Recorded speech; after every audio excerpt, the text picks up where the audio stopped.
On November 6th, Australian carrier Qantas put out a post on social media announcing that its first Airbus A350-1000 ULR, or Ultra Long Range, is now on the final assembly line in Toulouse. Accompanying the announcement was video showing the aircraft being put together.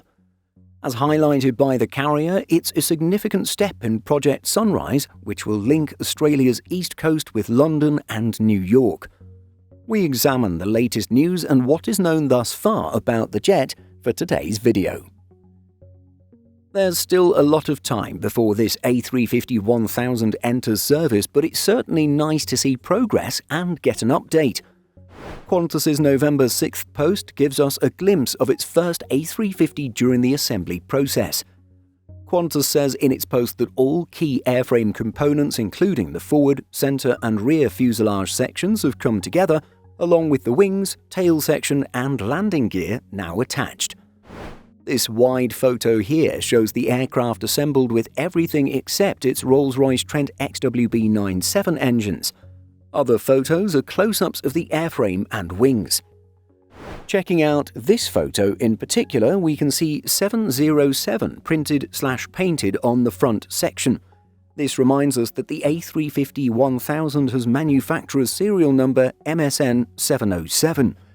Taking this information and heading to planespotters.net's production list, we can see that the airframe will have test registration Foxtrot Whiskey Zulu November Kilo, while an Australian registration code has yet to be assigned. And on the topic of testing, it's worth remembering that being on the final assembly line doesn't mean that the aircraft is all that close to being finally delivered and finally entering service. Indeed, there's still quite a bit to go. After getting its engines and flight test instruments installed, the aircraft will obviously need to undergo flight tests, be painted and have its interior fitted, which may or may not take place in this order. Upon delivery to Qantas, there will most certainly be a celebration, although after any kind of delivery ceremony, weeks of crew training will need to take place. Thus, it makes a lot of sense as to why late 2026 is when delivery will take place, and why entry into service will only happen in 2027.